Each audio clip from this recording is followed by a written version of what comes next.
بسم اللہ الرحمن الرحیم۔ السلام علیکم ورحمۃ اللہ۔ محترم ناظرین، ایک استاد دوسری استاد کی جگہ کلاس لینے چلا گیا۔ تھکن کے باوجود کامیابی کے موضوع پر طلباء کو لیکچر دیا اور پھر ہر ایک سے سوال کیا، ہاں جی تم نے کیا بننا ہے؟ ہاں جی آپ کیا بنو گے؟ ہاں جی آپ کا کیا ارادہ ہے، کیا منزل ہے؟ سب طلباء کے ملتے جلتے جواب، ڈاکٹر، انجینئر، پولیس، فوجی، بزنس مین۔ لیکن ایسے لیکچر کے بعد یہ میرا روٹین کا سوال تھا اور بچوں کے روٹین کے جواب، جن کو سننا کانوں کو بھلا اور دل کو خوشگوار لگتا تھا، لیکن ایک جواب آج بھی دوبارہ سننے کو نہ ملا۔ کان تو اس کو سننے کے متلاشی تھے ہی، مگر روح بھی بے چین تھی۔ اینک لگائے بیٹھا خاموش گمسم بچہ، جس کو میں نے بلند آواز سے پکار کر اس کی سوچوں کا تسلسل توڑا۔ ہیلو، ارے میرے شہزادے، آپ نے کیا بننا ہے؟ آپ بھی بتا دو۔ کیا آپ سر تبسم سے ناراض ہیں؟ بچہ آہستہ سے کھڑا ہوا اور کہا، سر میں نور الدین زنگی بنوں گا۔ میری حیرت کی انتہا نہ رہی اور کلاس کے دیگر بچے ہنسنے لگے۔ اس کی آواز گویا میرا کلیجہ چیر گئی ہو، روح میں ارتعاش پیدا کر دیا۔ پھر پوچھا، بیٹا آپ کیا بنو گے؟ سر میں نور الدین زنگی بادشاہ بنوں گا۔ ادھر اس کا جواب دینا تھا، ادھر میری روح بے چین ہو گئی، جیسے اسی جذبے کی، اسی آواز کی تلاش میں اس شعبہ تدریس کو اپنایا ہو۔ بیٹا آپ ڈاکٹر، فوجی یا انجینئر کیوں نہیں بنو گے؟ سر امی نے بتایا ہے کہ اگر میں نور الدین زنگی بنوں گا تو مجھے نبی پاک صلی اللہ علیہ وسلم کا دیدار ہوگا۔ جو لوگ ڈنمارک میں ہمارے پیارے نبی صلی اللہ علیہ وسلم کی شان میں گستاخی کر رہے ہیں، ان کو میں زندہ نہیں چھوڑوں گا۔ اس کے ساتھ ساتھ اس بچے کی آواز بلند اور لہجے میں سختی آ رہی تھی۔ اس کی باتیں سن کر میرا جسم پسینہ میں شرابور ہو گیا۔ ادھر کلاس کے اختتام کی گھنٹی بجی اور میں روتا ہوا باہر آیا۔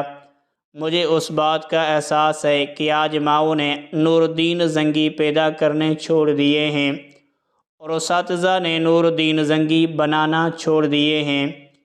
میں اس دن سے آج تا دم تحریر اپنے طلباء میں پھر سے وہ نور الدین زنگی تلاش کر رہا ہوں۔ کیا آپ جانتے ہیں وہ کون ہے؟ اس ماں نے اپنے بیٹے کو کس نور الدین زنگی کا تعارف کروایا ہوگا؟ یہ واقعہ سنیے اور اپنے بچوں میں سے ایک عدد نور الدین زنگی قوم کو دیجیے۔ ایک رات سلطان نور الدین زنگی رحمۃ اللہ علیہ عشاء کی نماز پڑھ کر سوئے کہ اچانک اٹھ بیٹھے اور نم آنکھوں سے فرمایا، میرے ہوتے ہوئے میری آقائے دو عالم صلی اللہ علیہ وآلہ وسلم کو کون ستا رہا ہے؟ آپ اس خواب کے بارے میں سوچ رہے تھے جو مسلسل 3 دن سے انہیں آ رہا تھا اور آج پھر چند لمحوں پہلے انہیں آیا، جس میں سرکار دو عالم صلی اللہ علیہ وآلہ وسلم نے 2 افراد کی طرف اشارہ کر کے فرمایا کہ یہ مجھے ستا رہے ہیں۔ اب سلطان کو قرار کہاں تھا؟ انہوں نے چند ساتھی اور سپاہی لے کر دمشق سے مدینہ جانے کا ارادہ فرمایا۔ اس وقت دمشق سے مدینہ کا راستہ 20 دن کا تھا، مگر آپ نے بغیر آرام کیے یہ راستہ 16 دن میں طے کیا تھا۔ مدینہ پہنچ کر آپ نے مدینہ آنے اور جانے کے تمام راستے بند کروائے اور تمام خاص و عام کو اپنے ساتھ خانے پر بلایا۔ اب لوگ آ رہے تھے اور جا رہے تھے، آپ ہر چہرہ دیکھتے مگر آپ کو وہ چہرے نظر نہ آئے۔ اب سلطان کو فکر لاحق ہوئی اور آپ نے مدینے کے حاکم سے فرمایا کہ کیا کوئی ایسا ہے جو اس دعوت میں شریک نہیں؟ جواب ملا کہ مدینے میں رہنے والوں میں سے تو کوئی نہیں، مگر 2 مغربی زائر ہیں جو روضہ رسول صلی اللہ علیہ وآلہ وسلم کے قریب ایک مکان میں رہتے ہیں، تمام دن عبادت کرتے ہیں اور شام کو جنت البقیع میں لوگوں کو پانی پلاتے ہیں، جو عرصہ دراز سے مدینہ میں مقیم ہیں۔ سلطان نے ان سے ملنے کی خواہش ظاہر کی۔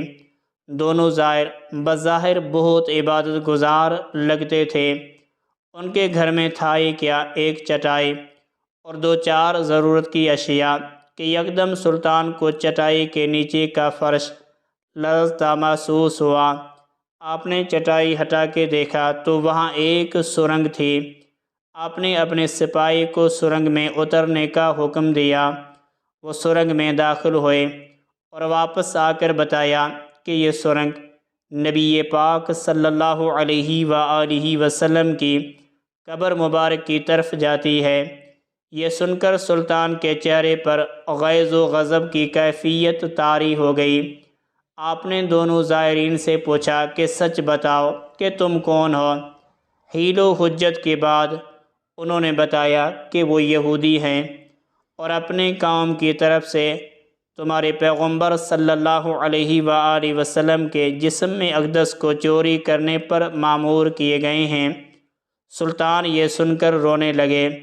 اسی وقت ان دونوں کی گردنیں اڑا دی گئیں۔